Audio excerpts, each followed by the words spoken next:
السلام علیکم ورحمۃ اللہ وبرکاتہ۔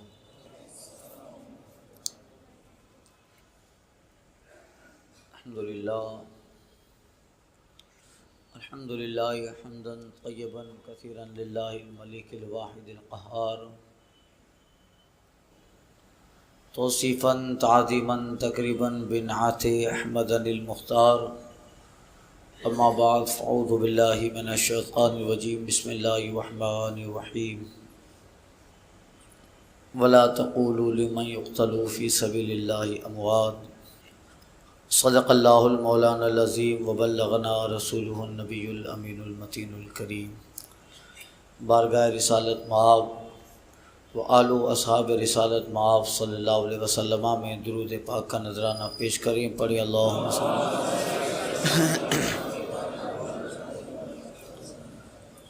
الصلاۃ و سلام علیک یا سیدی یا حبیبی یا رسول اللہ۔ حسین سبط پیمبر حسین سرور دی، حسین سبط پیمبر حسین سرور دی،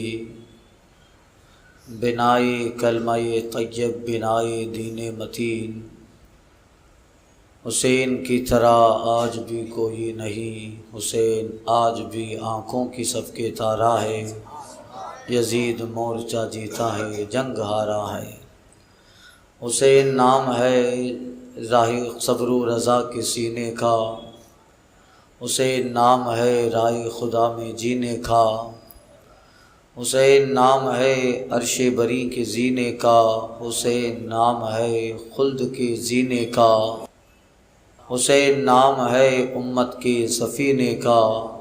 حسین آج بھی آنکھوں کی سب کے تارا ہے، یزید مورچہ جیتا ہے جنگ ہارا ہے۔ حضرات، امام علی مقام رضی اللہ تعالیٰ عنہ کی زندگی اور ان کی حیات پاک اور واقعہ کربلا انشاءاللہ تعالیٰ آج کے اس بیان میں اور آنے والے دوسرے دو بیان میں عرض کرنے کی کوشش کروں گا۔ کل مولا کائنات علی مرتضیٰ امیر المومنین حضرت علی رضی اللہ تعالیٰ عنہ کی بارگاہ میں محبت کا نذرانہ پیش کیے، اب وہیں سے آگے کی گفتگو شروع کر رہا ہوں۔ حضرت علی رضی اللہ تعالیٰ عنہ کے تعلق سے ہم نے سماعت کیا آپ نے کہ کس طرح اللہ تعالیٰ نے عقل اور حوصلہ اور بہادری اور شجاعت حضرت مولا کائنات کو عطا فرمائی تھی۔ آپ کی شہادت کے بعد آپ کے جانشین اور امیر المومنین خلیفۃ المسلمین آپ کے بڑے صاحبزادے حضرت امام حسن رضی اللہ تعالی عنہ ہوتے ہیں۔ امام حسن یہ مولا کائنات کے بڑے صاحبزادے ہیں، اور حضرت فاطمہ سے حضرت علی رضی اللہ تعالی عنہ کے جو اولاد ہوئی، ایک صاحبزادے حسن امام حسن، ایک امام علی مقام امام حسین، ایک شہزادی، ایک تیسرے شہزادے حضرت محمد محسن جو بچپن میں انتقال فرما گئے، ایک صاحبزادی حضرت زینب جو بعد میں جن کا جو ہے عقد حضرت جعفر طیار کے بیٹے حضرت عبداللہ بن جعفر سے ہوا، اور ان سے دو صاحبزادے حضرت اون و محمد جو کربلا میں شہید ہوئے۔ یہ جو ہے اور ایک دوسری صاحبزادی حضرت رقیہ اور ام کلثوم، جس میں سے غالباً حضرت رقیہ کا انتقال ہوا، اور حضرت ام کلثوم یہ مولا کائنات کے حضرت عمر کے نکاح میں آئی، یعنی اس اعتبار سے حضرت فاروق اعظم جو ہے یہ حضرت علی کے داماد ہوئے۔ حضرت فاروق اعظم کہ ان کے نکاح میں حضرت علی کی ایک صاحبزادی آئی، یہ آپس کی محبت تھی ان کی۔ یہ تو برا ہو شیعہ لوگوں کا ایسی ایسی من گھڑت روایتیں بیان کر کے صحابہ و اہل بیت کو جدا کر دیا۔ کل کا بہت اچھا بیان حضرت علامہ مفتی انوار احمد صاحب قبلہ کا آپ نے سنا، فضائل صحابہ و اہل بیت پر۔ تو اور بعد میں مولا کائنات نے جو دوسری جو ہے عورتوں خواتین سے نکاح فرمایا، ان سے جو بعد میں اولاد کافی ہوئی، جن میں سے حضرت عباس علم بردار ہیں، اور انشاءاللہ آگے عرض کر رہا ہوں، پورے واقعات کربلا میں سب کے نام آئیں گے۔ حضرت امام حسن ہجری 3 میں پیدا ہوئے، اور سرکار صلی اللہ علیہ وسلم ہی نے ان کا نام حضرت ہارون کے بیٹے حضرت شبر کے نام پر ان کا نام امام محمد حسن رکھا، اور ہجری 4 میں امام عالی مقام پیدا ہوئے، اور رسول پاک نے حضرت ہارون کے دوسرے بیٹے شبیر کے نام پر ان کا نام حسین رکھا۔ وہ عبرانی زبان کا لفظ ہے، یہ حسن حسین عربی کا لفظ ہے، اور اس کو عربی میں ٹرانسلیٹ کرو آپ شبیر اور شبر کو، تو عربی میں اس کا میننگ حسن حسین ہو جاتا ہے۔ اور سرکار نے 7ویں دن ان کا عقیقہ فرمایا، اور حضور بہت محبت فرماتے۔ میں تفصیل میں نہیں جاؤں گا، جو باتیں ہم ہمیشہ سنتے رہتے ہیں، اور جو باتیں ہم ہمیشہ بیان ہوتی رہتی ہمارے دماغ میں، وہ باتیں ہیں فضائل سرکار صلی اللہ علیہ وسلم نے کس قدر اپنے ان دونوں صاحبزادوں سے محبت فرمائی، پیار فرمایا، جنہیں آپ اپنی پشت پہ سوار کرتے ہیں۔ اور کبھی مسجد نبی میں رسول اللہ خطبہ دے رہے ہیں، امام حسن آ گئے تو خطبہ دیتے دیتے سرکار ان کو اپنی گود میں لے لیں، امام عالی مقام آئیں تو انہیں اپنی گود میں لے لیں، اور سرکار ان کو چومیں، ان کو جو ہے محبت سے دیکھیں، انہیں سونگھا کرتے تھے حسنین کریمین کو، اور حضور صحابہ سے کہتے تھے کہ میرے یہ دونوں شہزادے یہ جنت کے پھول ہیں، اسی لیے میں سونگھ رہا ہوں۔ کبھی امام عالی مقام حضور کی پشت انور پہ آ جائیں تو رسول پاک اپنا سجدہ لمبا کر دیتے ہیں، جب تک امام عالی مقام جو ہے آپ کی پشت انور سے اتر نہ جاتے ہیں۔ کبھی آپ سجدے میں جاتے ہیں تو اس طرح امام عالی مقام آپ کے بازوؤں سے ہاتھ سے نکل جاتے، مگر سرکار صلی اللہ علیہ وسلم ان سے اتنا پیار، اتنی محبت فرماتے، اپنی انگلی پکڑ کر ان کو مدینہ میں گھماتے ہیں۔ دنیا میں دادا نانا اپنے پوتے اپنے نواسوں کی تو انگلیاں پکڑاتے ہیں، تھماتے ہیں۔ دنیا کا ایک عام دستور ہے، دادا اپنے پوتے سے، نانا اپنے نواسے سے کہتا ہے انگلی پکڑ لے، اس کو گھماتا ہے، یہ محبت کا طریقہ ہے۔ مگر مصطفیٰ جان رحمت جب اپنی انگلی تھما کر امام حسن حسین کو مدینہ میں گھما رہے ہیں، اعلیٰ حضرت نے کتنا بڑا نظریہ پیش کیا، فرماتے ہیں دستگیر ہر دو عالم کر دیا حسنین کو، دستگیر ہر دو عالم کر دیا حسنین کو، اے میں قرباں جانے جاں انگشت کیالی ہاتھ میں، اے میں قرباں جانے جاں انگشت کیالی ہاتھ میں، یعنی وہ انگلی پکڑا نہیں رہے ہیں، انگلی پکڑ کر بچپنے میں حسنین کو مصطفیٰ دو عالم کا دستگیر بنا رہے ہیں۔ اے میں قرباں جانے جاں انگشت کیالی ہاتھ میں۔ اور یہ فضیلتی، یہ تو گھرانہ، یہ اہل بیت اطہار کا وہ ہے۔ علی دیکھو تو ولایت میں ان کا جواب نہیں، ماں دیکھو تو جنتی عورتوں کی سردار ہیں، جن کی عبادت کا حال یہ ہے کہ ایک سجدہ حضرت فاطمہ زہرا کریں، ایک سجدے میں پوری رات نکل جائے، فجر کی اذان ہو جائے، اور حضرت فاطمہ دعا کرے مولا کبھی ایسی بھی رات بنا دے تیری بندی کھل کے سجدہ کر سکے، دل کھول کے سجدہ کرے اور مکمل سجدہ کرے۔ ابھی سجدے کی لذتیں ختم ہو نہیں پاتی ہے کہ مؤذن اذان فجر دے دیتا ہے۔ اس قدر عبادت اور تقوی اور پاکیزگی اور طہارت کا ہاتھ و حال یہ ہے کہ آسمان کے چاند و سورج نے کبھی ان کا دوپٹہ نہیں دیکھا۔ یہ طہارت، یہ پاکیزگی، اتنے بڑے باپ کی شہزادی ہیں جن کے باپ اور جن کے والد گرامی سید الانبیاء کونین کے کائنات کے داتا ہیں، ان کو تو پھر کچھ اور ہونا چاہیے، مگر اللہ اپنے باپ کی جو ہے اس کا حق ادا کیا۔ جناب سیدہ فاطمہ زہرا نے اس قدر پاکیزگی کے ساتھ رہی، نہ کبھی مال نہ کبھی دولت و اسباب کی طرف نظر ہیں، بس دل کو سکون اللہ کی عبادت سے ملتا ہے، مولا کی بندگی سے ملتا ہے۔ اور زندگی بھر کبھی جو ہے آپ کے جسم کے بال تو جانے دیجیے، آپ کی چادر کو کسی نے جو سر پہ دوپٹہ اوڑھتے ہیں اس کو کسی انسان نے نہ دیکھ پایا۔ انسان تو انسان، چاند و سورج جس کو نہ دیکھ پائے، اعلیٰ حضرت کہتے ہیں جس کا آنچل نہ دیکھا محو مہر نے، جس کا آنچل نہ دیکھا محو مہر نے، اس ردائے نزاہت پہ لاکھوں سلام۔ سیدہ ظاہرہ طیبہ طاہرہ جان احمد کی راحت پہ لاکھوں سلام۔ یہ حضرت سیدہ زہرا ہے۔ جب وصال کا وقت قریب آتا ہے اس وقت بھی کتنی فکر ہے اپنے پردے کی۔ اللہ اللہ اپنی کنیز سے اپنے کنیز سے کہتی ہیں، اس وقت حضرت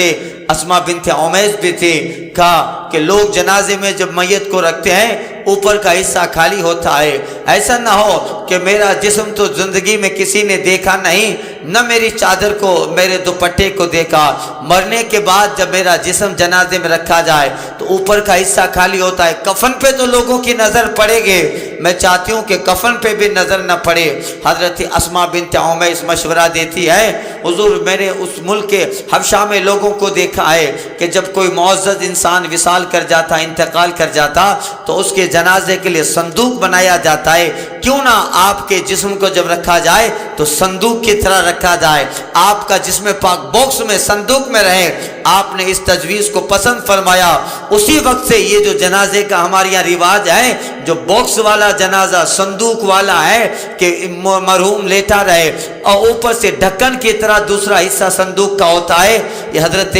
فاطمہ زہرا رضی اللہ تعالی عنہا سے شروع ہوا۔ یعنی اس قدر پردے کا اہتمام کہ زندگی میں چادر تو نہ دیکھی، موت کے بعد کوئی کفن بھی دیکھنے نہ پائیں، یہ حال سیدہ زہرا کا۔ اسی لیے کہنا پڑا اعلیٰ حضرت کو، سیدہ ظاہرہ طیبہ طاہرہ جان احمد کی راحت پہ لاکھوں سلام، جن کا آنچل نہ دیکھا محو و مہر نے، اس رضائے نزاہت پہ لاکھوں سلام۔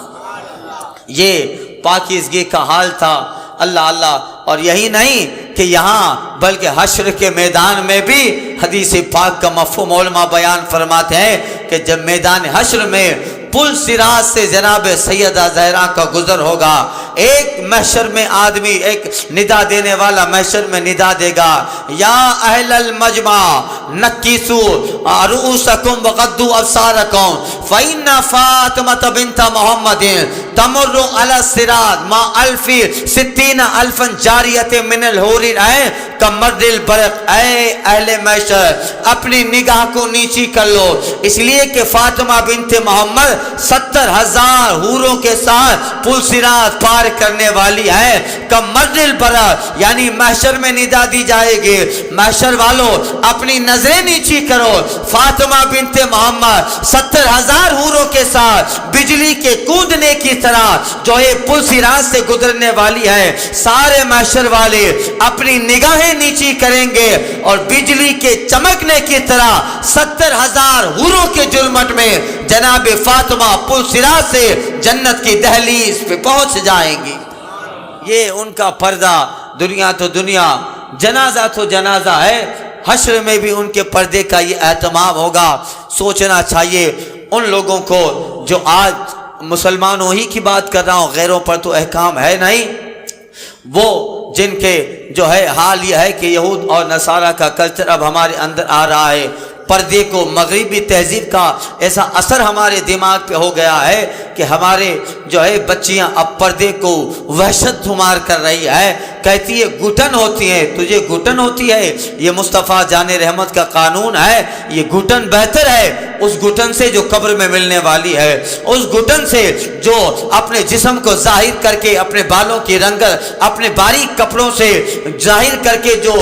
قبر اور حشر میں جو گھٹن ملنے والی ہے، اس سے آج کی گھٹن 1000 درجہ بہتر ہے۔ اسلام نے صاف ستھرا قانون دیا ہے۔ یہ سیدہ زہرا حضرت فاطمہ زہرا رضی اللہ تعالی عنہا ہے، اس قدر مصطفیٰ جان رحمت صلی اللہ علیہ وسلم کی محبت پیار اور حضور کی شہزادی ہونے کا ایسا حق ادا کیا۔ اللہ اللہ، اب ان کی فضیلتیں کیا بیان کی جائے۔ یہ اہل بیت اطہار ہیں کہ جن کے تعلق سے اللہ قرآن میں آیت تطہیر نازل فرماتا ہے، اے نبی کے گھر والوں، انما یرید اللہ لیذھب عنکم الرجس اہل البیت ویطہرکم تطہیرا۔ اے نبی کے گھر والوں، اللہ چاہتا ہے تم سے ہر ناپاکی، ہر گندگی کو دور کر دے اور تمہیں خوب پاک اور صاف و ستھرا کر دے۔ یہ ان اہل بیت اطہار کا مقام ہے کہ کبھی جھولے میں اگر بچپنے میں امام حسن رونے لگیں تو اللہ کا فرشتہ زمین پہ آ کر جناب حسنین کریمین کے جھولا جھولاتے ہو۔ یہ ان کا مقام و منصب ہے جن کے مکان کے دروازے پر اگر جبریل بھی آئیں تو پہلے اہل بیت سے اجازت طلب کرتے ہیں اجازت ہو تو جبریل مکان کے اندر آئے۔ استاد زمن کہتے ہیں جن کے گھر بے اجازت جبریل بھی آتے نہیں، جن کے گھر بے اجازت بھی جبریل بھی آتے نہیں، قدر والے جانتے ہیں شان و قدر اہل بیت۔ اور بے ادب گستاخ فرقے کو سنا دے اے حسن، بے ادب گستاخ فرقے کو سنا دے اے حسن، یوں کہا کرتے ہیں سنی داستان اہل بیت، یوں کہا کرتے ہیں سنی داستان اہل بیت۔ اسی لیے قرآن میں اللہ فرماتا ہے قل لا اسلکم علی اجرا الا المودۃ فی القربى، محبوب آپ کہہ دیں اپنے ساتھیوں اپنے صحابہ امت سے کہہ دیں اے لوگو میں جو دین اور اسلام اور تمہیں کلمہ دیا اس پہ میں اجرت نہیں مانگتا ہوں، ہاں اگر کچھ دینا ہی چاہتے ہو الا المودۃ فی القربى، میرے اہل بیت سے محبت کرو پیغمبر راضی ہو جائے گا۔ یہ جو ہے اہل بیت سے سچی محبت اہل سنت والجماعت ہی کرتے ہیں۔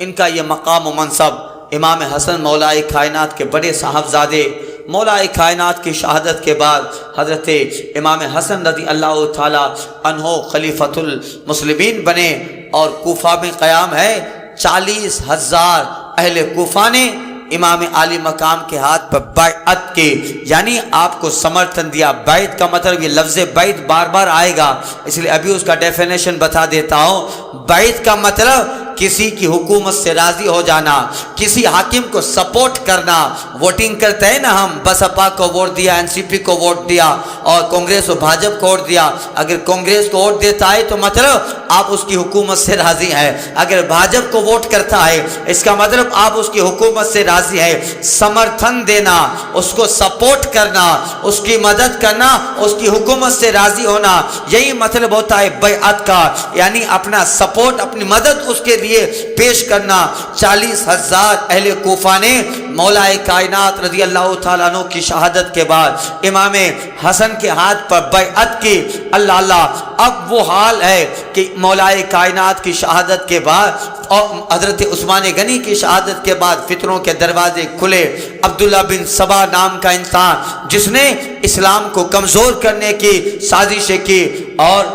اس طریقے سے ماحول اور لوگوں کو، اس دن میں نے کل عرض کیا تھا کس طرح عبد الرحمن بن ملجم یہ جو ہے کوفہ میں حضرت علی کے لیے آیا، برق بن عبداللہ اور جو ہے دوسرا جس کا نام تھا وہ، یہ تینوں حضرت امیر معاویہ اور حضرت عمرو بن عاص، ان سب کو مارنے کے لیے پھیل جاتے ہیں شہادت کے لیے۔ یہ سب جو ہے عبداللہ بن سبا کی سازش ہے اسلام کو کمزور بنانے کے لیے۔ مولا کائنات کے زمانے میں بہت سارے حالات بگڑے، حضرت امیر معاویہ حضرت مولا کائنات کا آمنا سامنا یعنی جنگ جمل اور جنگ صفین ہوئی، اور بہت سارے حالات بعد میں بگڑ گئے، مگر حضرت علی کی شہادت کے بعد 40,000 اہل کوفہ نے امام حسن کے ہاتھ پر بیعت کی، آپ کو سپورٹ کیا، آپ کے حاکم آپ کے امیر ہونے سے وہ راضی ہو گئے، مگر حالات اتنے بگڑتے گئے کہ عثمان غنی کے قصاص کو لے کر بدلہ، قاتل سے بدلہ لینے کے جو ہے معاملے کو لے کر حالات اور زیادہ بگڑے تھے،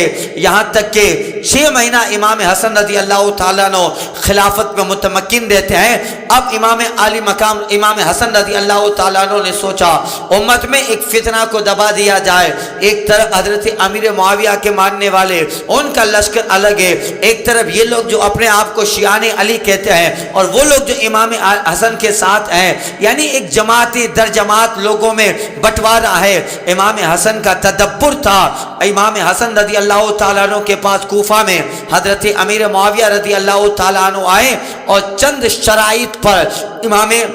حسن نے اپنی خلافت حضرت امیر معاویہ کو دے دی، یہ سارا کام ان کے سپرد کر دیا۔ دستور اور شرط یہ لگائی گئی، بر وقت حضرت امیر معاویہ امیر بنائے جا رہے ہیں، خلیفہ بنائے جا رہے ہیں، مگر ان کے وصال کے بعد یا کبھی بھی امام حسن چاہیں تو امام حسن ہی خلیفۃ المسلمین ہوں گے۔ اور حضرت علی کے زمانے میں حجاز و عراق میں جو معاملہ ہوا ان سارے لوگوں سے امیر معاویہ کوئی مواخذہ نہیں کریں گے، ان سے کوئی بات پرسش نہ ہوگی۔ امام حسن کے ذمہ کچھ قرض تھا، اس قرض کی ساری ادائیگی امیر معاویہ رضی اللہ تعالیٰ عنہ کریں گے۔ ان ساری باتوں پر ایک ایگریمنٹ ہوا، یہ بہت زبردست کارنامہ امام حسن کا تھا، جس کو آج کا کمینہ شیعہ معاملہ سمجھ نہیں پاتا ہے. آج یہ اہل بیت کی محبت کا دعویٰ کرنے والا صحابہ کا گستاخ سمجھ نہیں پاتا ہے اور امت میں زبردست فتنے کا ماحول گرم کرتا ہے. یہ بہت بڑی رسول پاک کی حدیث کا جو ہے خلاصہ ہوا. اس وقت امام حسن نے سارا کام حضرت امیر معاویہ رضی اللہ تعالیٰ عنہ کے سپرد کر دیا اور خود جو ہے امام حسن کوفہ سے نقل مکانی کر کے مدینہ میں مصطفیٰ کی بارگاہ میں آ گئے. اب آپ ذرا غور سے سنیے گا, واقعہ کربلا شروع ہو رہا ہے, ذرا دماغ لگائیے گا. جو لوگ سو رہے ہیں جھونکا دے رہے ہیں وہ ذرا آنکھیں کھلی رکھے. 12-13 آدمی ہیں جو بار بار جھونکا دے رہے ہیں, پھر میری آواز بڑھتی ہے تو پھر کھل جاتی ہے آنکھیں. اس لیے ذرا جو ہے آپ غور سے سنیے گا, اور مقصد آپ کے دماغ میں واقعہ کربلا اتارنا ہے. اور جنہیں نیند آتی ہے وہ سو بھی سکتا ہے, ایسی بات نہیں ہے. پھر میرے لیے آپ آنکھیں کھلی رکھو, اور پھر بعد میں کچھ گڑبڑی ہو تو پھر کہیں گے سونے بھی نہیں دیتے ہیں. آپ میں سے جس آدمی کو جانا ہے, حاجت ہو, حاجت کے لیے جا بھی سکتا ہے. کوئی مذائقہ نہیں ہے کہ آپ ادھر ہی بیٹھے رہے. مسجد ہے, کسی کو زیادہ حاجت ہو اور پھر وہ شرما شرمی میں نہ جائے تو پھر بعد میں میٹر معاملہ گڑبڑ ہوگا. اس لیے بے فکر ہو کر جو اٹھنا چاہتا ہے اٹھ کے استنجا پیشاب جہاں بھی جانا ہے حاجت کے لیے جا سکتا ہے. بھوک لگی ہے گھر پہ کھانا کھانے جا سکتا ہے, اور بعد میں کھانا کھا کے آ جائے, پانی کی پیاسے جا سکتا ہے. کوئی آپ کے اوپر جو ہے بوجھ نہیں ہے, اس لیے کہ فری مجمع ہے ہمارا. آپ کو جانا ہے جائیے, جس کو سننا ہے وہ سنیں گے, جس کی قسمت میں سننا ہے اس کو توفیق الہی ہے وہ سنے گا, باقی نہیں سننا ہے وہ جا سکتا ہے. امام حسن رضی اللہ تعالیٰ عنہ مدینہ پاک میں واپس آ گئے. اس وقت بہت سارے لوگ جو امام حسن کے ساتھ ہیں ان کو برا لگا, اتنا بڑا میٹر ان کے سپرد کر دیا, خلافت ان کو دیکھ دی حضرت امیر معاویہ رضی اللہ تعالیٰ عنہ کو. اس وقت بعض لوگ امام حسن کے مخالف ہو گئے اور آپ کو کہنے لگے آر المسلمین, یعنی مسلمانوں کے لیے شرم کا کام کر دیا. یہ سارا انہیں دے دیا جن سے آپ کے والد گرام کی جنگ ہوتی رہے. آر المسلمین کہنے لگے آپ کو. امام حسن فرماتے تھے الآر خیر من النار, دنیا کی آر اس جہنم کی آگ سے بہتر ہے. خیر, امام حسن کا سارا معاملہ حضرت امیر معاویہ کو سونپ دینا. یہ رسول پاک کی حدیث پوری ہوئی. مسجد نبی ہے, امام حسن آ گئے. مصطفیٰ جان رحمت نے امام حسن کو اپنے گود میں بٹھایا, اور یہ حدیث کی کتابوں میں یہ روایت بڑی مشہور ہے. امام حسن کو مصطفیٰ نے اپنی گود میں بٹھایا اور آقا فرماتے ہیں اے صحابہ سنو, ان ابنی ھذا سید لعل اللہ ان یصلح به بین فیت المؤمنین. مصطفیٰ فرماتے ہیں اے صحابہ سنو, ان ابنی ھذا سید, میرا یہ بیٹا سردار ہے, اور ان قریب اللہ تعالیٰ اس کے ہاتھ سے دو مسلمان کی بڑی جماعتوں میں صلح فرما دے گا. دو مسلمان کی بڑی جماعتوں میں کمپرو کر دے گا, صلح فرما دے گا. اب امام حسن کا سارا معاملہ امیر معاویہ رضی اللہ عنہ کے سپرد کر دینا, دست بردار ہو جانا, شرطیں لگا کر مدینہ واپس آ جانا. اور پھر کئی لوگ جو اس زمانے میں امیر معاویہ کے ساتھ یا مولا کائنات کے ساتھ تھے ان کی صلح ہوئی اور ایک پھر سے اتحاد قائم ہو گیا. یعنی مصطفیٰ کی وہ حدیث پوری ہو گئی. کیا فرمایا, میرا یہ بیٹا سردار ہے, لعل اللہ این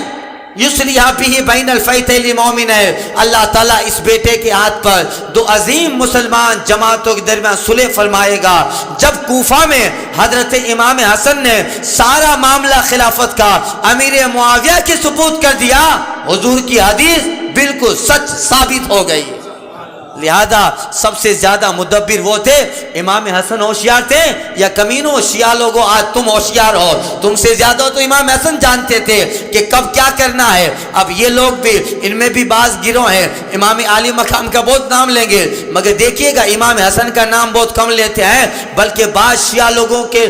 لوگ تو ایسے ہیں, ان کی جماعت اور بعض گروہ تو ایسے ہیں جو اسی میٹر کو لے کر امام حسن کو معاذ اللہ بزدل کہتے ہیں کہ اتنا معاملہ ان کے سپرد کر دیا. اس لیے حسین کا نام بہت لیتے ہیں مگر بہت کم امام حسن کا نام لیتے ہیں. دیکھیے کہ دروازوں پہ حسین لکھا ہوتا ہے, حسن بہت کم لکھا ہوتا ہے, حسین کا نام زبان پہ زیادہ ہوتا ہے. اب لینا ہے تو مجبوری میں لینا ہی پڑے گا. علی کے بیٹے ہیں, امام حسین کے بھائی ہیں, اس لیے لینا ہے مگر محبت نہیں ہے. حقیقت میں اہل بیت سے ان کو محبت نہیں ہے. اب تم زیادہ جانتے ہو, تاریخ لکھنے والا تاریخ غلط لکھ سکتا ہے, تاریخ میں بعد میں گڑبڑ گوٹھارا ہو سکتا ہے. امام حسن جیسا مدبر آدمی آدمی، امام حسن جیسا سب سے ہوشیار آدمی، انہوں نے کچھ دیکھا ہوگا تبھی تو یہ سارا معاملہ امیر معاویہ رضی اللہ تعالیٰ عنہ کے سپورٹ کیا۔ ایسا تو تھا نہیں کہ امیر معاویہ رضی اللہ عنہ تلوار لے کے آئے تھے اور جنگ کی تھی کہ نہیں معاملہ میرے سپورٹ کر دو، نہیں، خود بلایا تھا اور میٹر دے دیا تھا۔ یعنی تم ہوشیار ہو کہ امام حسن ہوشیار ہے،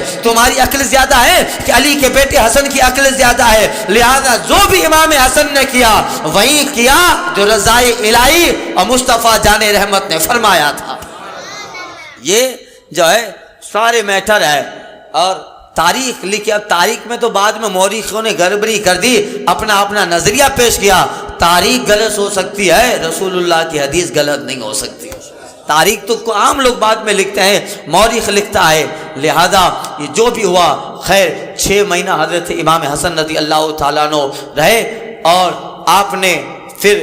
جو ہے سارا معاملہ حضرت امیر معاویہ رضی اللہ تعالیٰ عنہ کے ثبوت کر دیا، اور آپ جو ہے مدینہ پاک میں آئے۔ مگر آپ کو میں نے عرض کیا، ایک جماعت جو تیسری جماعت تھی جو نہیں چاہتی تھی کہ اسلام کا میٹر بالکل کمپرو کے دہانے پہ آئے، بالکل مساہلت ہو جائے، اسلام میں سکون ہو، لوگ اطمینان میں آئیں، نہیں چاہتے تھے۔ ہر زمانے میں ایک جماعت رہی ہے جو ہمارا ہی لباس پہن کر ہم میں ہی فوٹ ڈالنے کی کوشش کرے، ہم میں ہی کمزوریاں ڈالنے کی کوشش کرتی ہے۔ پہنیں گے لباس اپنا ہماری طرح، ٹوپی ہوگی، جبہ ہوگا، ہماری ساتھی مسجد میں آئے گا، مگر کبھی بھی نہیں چاہے گا کہ صلح ہو، یعنی ہمیشہ فتنوں کا دروازہ کھلنے کے چانسز میں وہ رہے گا۔ اس لیے وہ جماعت کام کر رہی تھی۔ امام حسن رضی اللہ تعالیٰ عنہ کے اس میٹر کے بعد، اس سے پہلے بھی کچھ لوگ جو آپ کے دشمن تھے نہیں چاہتے تھے کہ اتنے سارے لوگ امام حسن کے ساتھ آئیں، یہ چلے جائیں تو پھر کوئی قیادت کرنے والا نہ رہے۔ آپ کو زہر دیا گیا،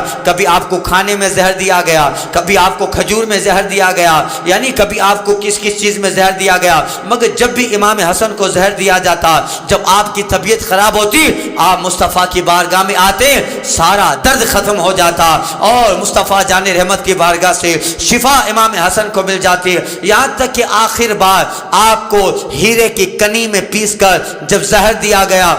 اور ہیرے کی کنی پیس کر آپ کے سراہی میں جو آپ پیتے تھے، جس سے پانی شربت پیا کرتے تھے، اس سراہی میں جب آپ کو جو ہے ہیرے کی کنی کو پیس کر ڈالا گیا، جب وہ جس میں امام حسن میں وہ پانی گیا، وہ شربت گیا، اللہ اللہ، جسم کے ٹکڑے ٹکڑے آنتوں کے ہونے لگے، جگر کے آنتوں کے ٹکڑے ٹکڑے ہونے لگے، یہاں تک کہ فوراً امام علی مقام آ گئے اور گھر کے شہزادگان، گھر کے لوگ آ گئے، اور امام علی حسن کی حالت دیکھی، سب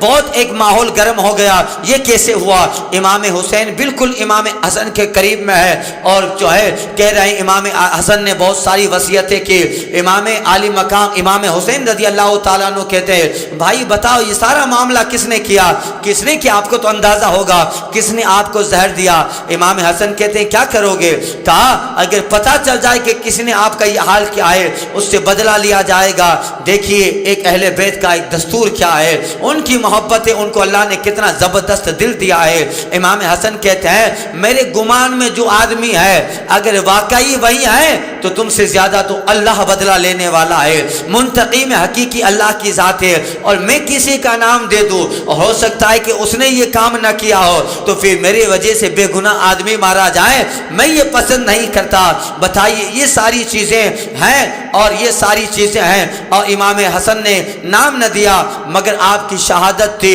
آپ نے اس سے پہلے خواب دیکھا تھا، امام حسن رضی اللہ تعالیٰ عنہ نے کچھ دنوں پہلے خواب یہ دیکھا تھا، آپ کی پیشانی پہ قل هو اللہ احد لکھا ہوا ہے۔ جب آپ کے خواب کی خبر اہل بیت کو ہوئی، لوگ خوش ہوئے، کتنا نرالا خواب ہے، مگر حضرت سعید بن مسیب جو تابعی تھے، انہوں نے جب یہ سنا، آپ فرماتے ہیں اگر واقعی میں امام حسن نے یہ خواب دیکھا ہے تو اس کی تعبیر یہ ہے کہ بہت چند دن ہمارے پاس آئے، اللہ کا بلاوا امام حسن کو آنے والا ہے۔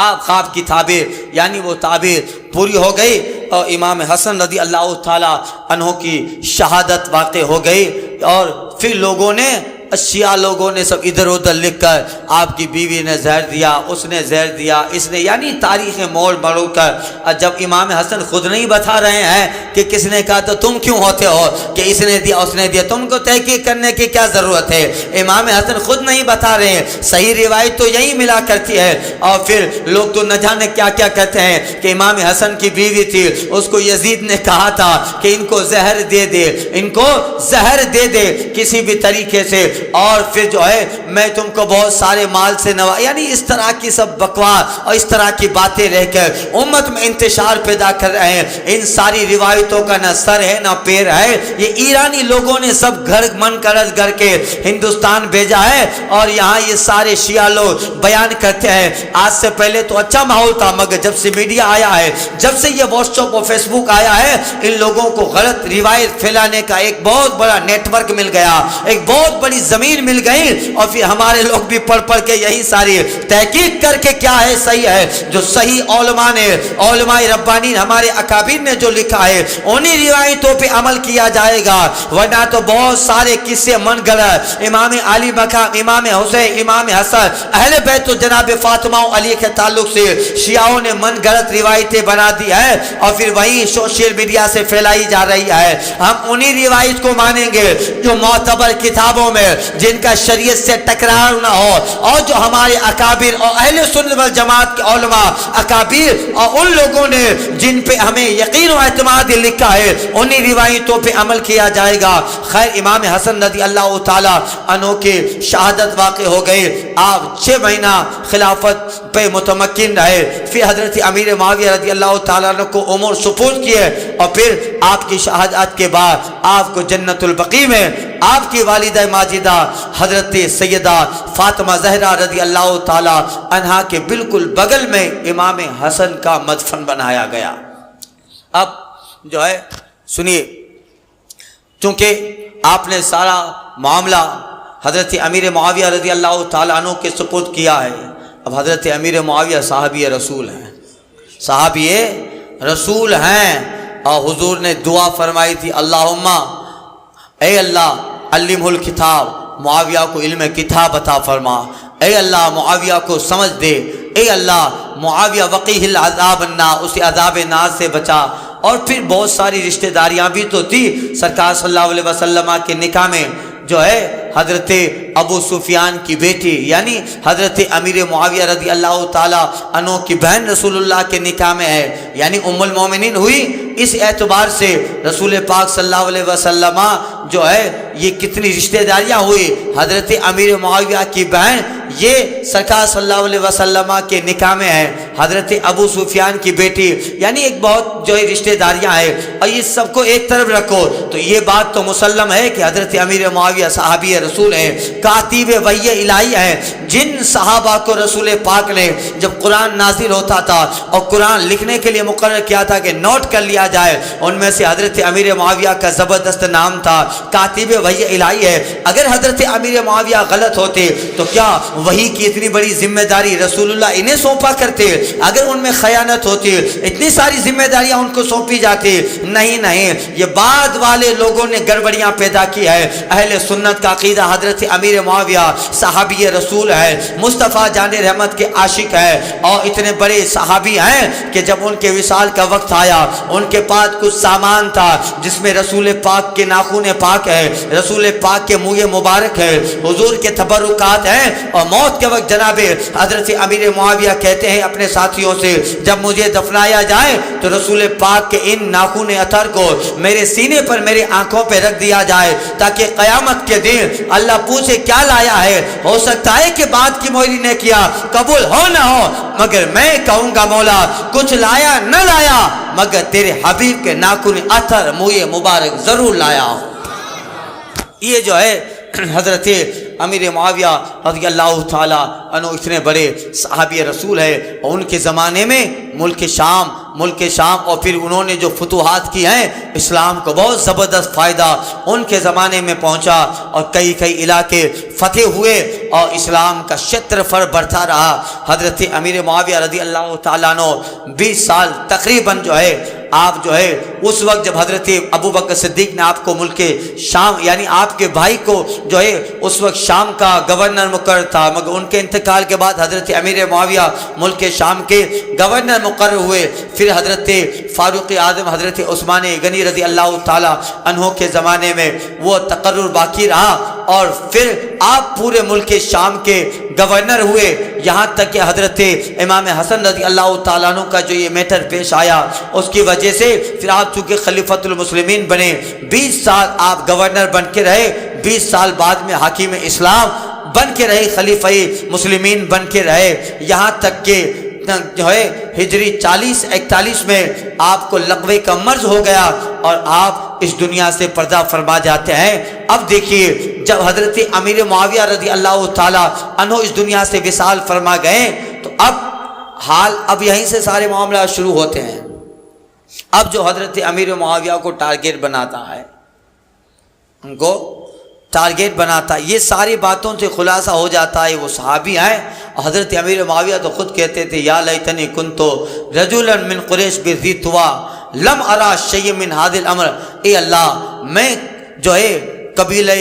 ذی طویٰ کا ایک عام آدمی ہوتا اور ان سارے معاملات میں نہیں پڑتا تو کیا اچھا ہوتا۔ یعنی سارے معاملات بعد میں ہوئے، مولائے کائنات اور پھر جنگیں ہوئی، یہ سارے معاملات ہوتے گئے، مگر خود دعا کرتے تھے اللہ میں ایک عام آدمی قبیلے بنو ذی طویٰ کا آدمی عام آدمی ہوتا اور ان سارے معاملات میں نہ پڑتا تو کتنا اچھا ہوتا۔ یعنی یہ آپ کا جو ہے اس سے یہ جملہ بتا رہا ہے کہ آپ کے اندر خلوص و للہیت کتنی تھی۔ خیر حضرت امیر معاویہ رضی اللہ تعالیٰ عنہ کے وصال کے بعد ان کا بیٹا جس کو یزید کہا جاتا ہے، یہ کون یزید ہے جس کے تعلق سے مصطفیٰ جان رحمت نے فرمایا اولو من یبدل سنتی رجل یقال له یزید، مصطفیٰ فرماتے ہیں پہلا وہ انسان جو میری سنت کو بدلے گا، میرے طریقے کو تبدیل کرے گا، اس کا نام یزید ہوگا۔ اور حضرت ابو ہریرہ رضی اللہ تعالیٰ عنہ دعا کرتے تھے مولا اللہم انی اعوذ بک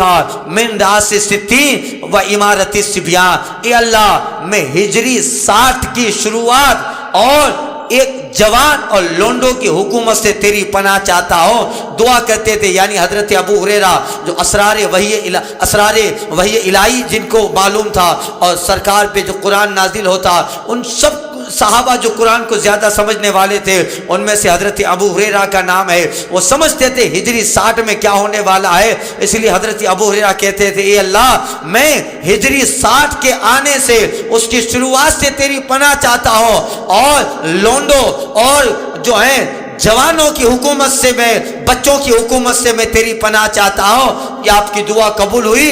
غالباً ہجری 59 ہی میں حضرت ابو ہریرہ دنیا سے پردہ فرما گئے۔ ہجری 59 میں وہ جانتے تھے کہ آگے حالات کیا ہونے والے ہیں۔ اور پھر مدینہ پاک میں تو پہلے ہی سے خبر مشہور تھی، جب امام حسن حسین کو سرکار گود میں بٹھاتے، ایک بار امام عالی مقام کو مصطفیٰ نے گود میں بٹھایا ہے اور حضرت جبریل آئے سرکار صلی اللہ علیہ وسلم کی آنکھوں میں آنسو آ گئے، بارش کا فرشتہ آتا، یعنی بہت مختلف روایت ہے۔ سرکار رونے لگے، آپ کے صحابی قریب ہوئے، حضور رونے کی وجہ کیا ہے؟ گھر والے پوچھنے لگے، آقا فرماتے ابھی میرے پاس اللہ کا فرشتہ آیا تھا اور مجھے کہہ کے گیا یا رسول اللہ آپ کا یہ شہزادہ ستقتلو، فرماتے رسول پاک مجھے خبر دے کے گیا ہے فرشتہ ستقتلو امتی ابن ہذا، ان قریب میری امت کے کچھ لوگ میرے اس بچے کو قتل کریں گے، شہید کریں گے۔ بس اسی وجہ سے آنکھوں میں آنسو آ گیا۔ کہتے ہیں اہل بیت اور گھر والے صحابہ کے یا رسول اللہ آپ کے اس شہزادے کو امت کے لوگ قتل کریں گے، کہاں ایک دن آنے والا ہے۔ اور سرکار فرماتے ہیں فرشتہ جہاں پر اس بچے کی، میرے شہزادے حسین، میرے نواز حسین کی شہادت ہوگی، وہاں کی زمین فرشتہ مٹی وہاں کی دے گیا ہے۔ سرکار نے اس مٹی کو ہاتھ میں لیا۔ اب دیکھیے مصطفیٰ جان رحمت کا علم غیب دیکھیے، ازواج مطہرات ہیں اور بھی بہت سارے ازواج مطہرات ہیں، حضرت عائشہ ہے اور بہت سارے ازواج مطہرات اور بہت سارے اہل بیت ہیں۔ سرکار کو جب فرشتے نے کربلا کی مٹی دی ہے کہ حضور یہ اس علاقے کی مٹی ہے جس علاقے میں آپ کے امت کے کچھ بدبخت لوگ آپ کے اس شہزادے کو قتل کریں گے، وہ مٹی مصطفیٰ جان رحمت ہاتھ میں لیتے ہیں۔ اب اس مٹی کو تو رسول پاک اپنی زیادہ جس سے محبت فرماتے ہیں، حضرت عائشہ کو رسول پاک وہ مٹی دے دیتے، خاندان کے کسی اور کو دے دیتے، مگر سرکار نے وہ مٹی حضرت ام سلمہ کو دی۔ حضور جانتے تھے کہ جب ہجری 61 میں یہ واقعہ پیش آئے گا میرے بیٹے کی شہادت کا، اس وقت عائشہ نہ ہوگی، اس وقت اور ازواج مطہرات اہل بیت کے چشموں یہ سارے افراد نہ ہوں گے۔ سرکار جانتے ہیں ہجری 61 میں میری ازواج اور میری بیویوں میں سے اگر وہ کوئی باقید حیات ہوں گی ام سلمہ ہوں گی، اس لیے حضور نے حضرت عائشہ کو وہ مٹی دیتے ہیں، نہ کسی اور گھر والے کو وہ مٹی دی۔ حضرت ام سلمہ کو سرکار نے مٹی دی اور حضور فرماتے ام سلمہ اس کو سنبھال کے رکھنا اور اسے وقتاً فوقتاً دیکھتی رہنا، جب اس سفید مٹی کا رنگ سفیدی سے بدل کر بالکل لال و سرخ ہو جائے، جس دن یہ مٹی لال کلر میں تبدیل ہو جائے، سمجھنا میرا یہ بیٹا نینوا یعنی میدان کربلا میں شہادت کا جام پی چکا ہے۔ تو یہ ساری چیزیں سرکار صلی اللہ علیہ وسلم نے بیان فرمائی۔ اب آپ ذرا آپ دیکھیے گا، اس وقت لوگ کہتے ہیں کہ مصطفیٰ جان رحمت بچا نہ پائے، وہابی دیوبندی اپنی کتابوں میں کمینوں نے لکھ دیا حضور کے پاس اختیار نہیں ہے۔ ارے سب کو پتا تھا، بچپنے سے لے کر حضرت امام عالی مقام بڑے ہو گئے، سب کو پتا تھا کہ یہ کربلا میں شہید ہوں گے، مگر حضرت فاطمہ دعا نہیں کرتی ہے اے مولا میرے بیٹے سے کربلا کا واقعہ ہی ٹال دے۔ اے اللہ، حضرت امام مولا کائنات دعا نہیں کرتے ہیں اے اللہ میرا بیٹا کربلا میں جائے نہیں کہ وہ واقعہ پیش آئے، نہیں کسی نے یہ دعا نہیں کی واقعہ کربلا پیش نہ آئے، امام جو ہے بالکل صحیح سلامت رہے، نہیں یہ دعا نہیں کی۔ دعا کرتے ہیں تو کیا کرتے ہیں؟ حضرت فاطمہ دعا کرتی ہے مولا میرا بیٹا جب میدان کربلا میں آئے ثابت قدمی عطا فرما، حسین کو صبر عطا فرما۔ علی دعا کر رہے ہیں مولا جب میرا بیٹا کربلا کے میدان میں آئے اس کو صبر عطا فرما، سارے اہل بیت یہی دعا کر رہے ہیں، ورنہ علی دعا کر دیتے اللہ کربلا کا واقعہ ہی پیش نہ کرتا۔ فاطمہ تو مستجاب الدعوات ہے، دعا کر دیتی واقعہ کربلا نہ آتا، مگر کسی نے یہ دعا نہ کی۔ دعا کیا کر رہے ہیں؟ مولا جب میدان کربلا کا واقعہ میدان کربلا میں میرا حسین میرا شہزادہ آئے تو مولا اس کو کامل صبر دے، وہاں صبر کا دامن نہ چھوڑے اور اسلام میں ایک صبر کی تاریخ میرا بیٹا مرقوم کر دے۔ یہ جو ہے یہ دعا ورنہ کر سکتے تھے مگر نہیں کہ خیر امام عالی مقام رضی اللہ تعالیٰ عنہ کی شہادت کی خبر تو سب کو معلوم تھی، مگر کبھی کبھی ہوتا ہے پتہ نہیں چلتا یہ وہی وقت ہے، یہ وہی وقت ہے کہ وہ دعائیں قبول ہونے والی ہے، بندے کے دماغ سے وہ ساری چیزیں نکل جاتی ہے، وہ جو دعا کر چکا ہے دعا کا وقت ہے، مگر بندہ سمجھ نہیں پاتا ہے کہ وہی وقت ہے۔ اللہ جسے تدبیر اللہ تعالیٰ جسے فہم فراست ایمانی دیتا ہے ان کی بات الگ ہے۔ خیر حضرت امیر معاویہ رضی اللہ تعالیٰ عنہ کی وصال کے بعد یزید نے فوراً جو ہے حضرت امیر معاویہ رضی اللہ تعالیٰ کی وصال کے بعد اپنے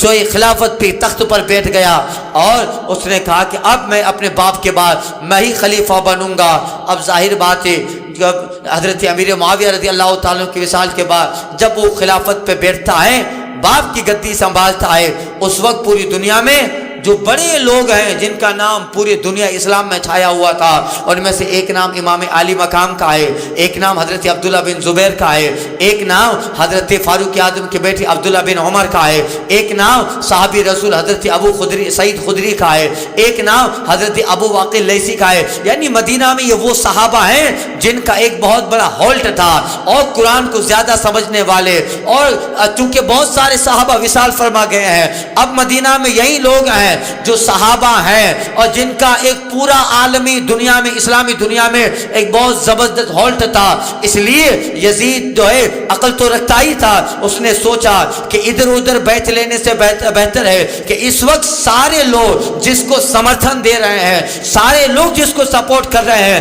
اگر وہ میری حکومت سے راضی ہو جائیں تو پھر آس پاس کے ساری اسلامی سلطنتیں خود بخود میری حکومت سے راضی ہو جائیں گے۔ جب لوگوں کو پتہ چلے گا کہ علی کا شہزادہ حسین، عبداللہ بن عمر، حضرت سعید خدری، ابو واقل لیثی، حضرت عبداللہ بن عمر، عبداللہ بن زبیر، یہ بڑے بڑے لوگ جب یزید کو حاکم مانتے ہیں تو پھر ہم کیوں نہ مانیں؟ حسین اعظم کا تو ایک الگ مقام تھا، اہل بیت رسالت کے سب سے بڑے چشم و چراغ ہے، رسول پاک کے نواسے ہیں، علی کے شہزادے ہیں، ساری دنیا جن کو مانتی تھی، جن کی محبت کا دم بھرتی تھی، اگر حسین یزید کی بیعت کر لیتے ہیں، یزید کے لیے سارے راستے خود بخود آسان ہو جاتے۔ یہ حال تھا، مگر اس نے فوراً ایک خط مدینہ میں، اس وقت مدینہ کا گورنر ولید بن عقبہ جو محب اہل بیت تھے، وہ مدینہ کے گورنر تھے، خط لکھا، کہا ان لوگوں کو جمع کرو اور ان سے میری بیعت لو۔ اللہ اللہ، جب وہ خط مدینہ کے گورنر کے پاس پہنچا، فوراً انہوں نے حضرت امام علی مقام اور جن کا نام خط میں تھا، حضرت عبداللہ بن عمر، حضرت عبداللہ بن زبیر وغیرہ سب کو بلایا۔ جب امام علی مقام گورنر ہاؤس میں پہنچے، مدینہ پاک میں اپنے ساتھیوں سے کہا تم باہر کھڑے رہو، اگر اندر کچھ ہو جائے تو پھر اندر آ جانا۔ یعنی امام سمجھ گئے حالات بگڑنے والے، تدبر تھا آپ کا۔ آپ اندر تشریف لے گئے اور ساری خط کی ڈیٹیل بتائی۔ حضرت امیر